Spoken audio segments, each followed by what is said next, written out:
Writers have always been attracted to London. From Shakespeare to Arthur Conan Doyle, many famous authors have lived and worked here, writing about the city and its people. Charles Dickens is one of the most famous. Over his lifetime, he wrote 15 novels and hundreds of short stories. Many of these are set in London. So why did he write so much about the city? It may be because he knew the city's society and its people very well. But it could also be because the Industrial Revolution had transformed London, and this new city needed a new storyteller.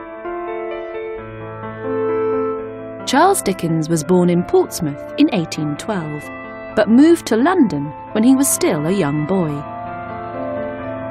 His upbringing wasn't easy. His family were quite poor, and his father had to go to prison for debt. The family split up, and the young Charles left school early to work in a factory. He worked 10 hours a day, sticking labels on pots of shoe polish. He put up with the hard work for several years, but luckily he got the chance to return to education. Later he became a journalist in Fleet Street, the centre of the UK's newspaper industry. But he didn't forget the experiences of his early life. Many of his stories focus on poverty and the class system in 19th century London. In 1836, Dickens wrote his first novel, The Pickwick Papers. It was a huge success. It sold thousands of copies, and people all over the world read it. This was a busy time for Dickens. He married in 1837, and the couple moved to 48 Doughty Street, where they settled down to bring up their family.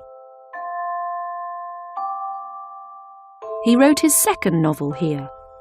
It was called Oliver Twist.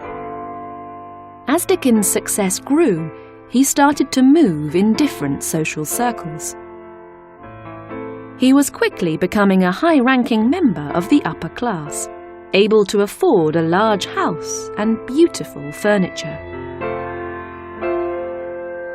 But he continued to write about the working class. Many of his heroes were poor, and many of his villains were rich. His powerful descriptions of poverty in Victorian Britain changed the way people thought and helped to improve working and social conditions. Dickens died in 1870.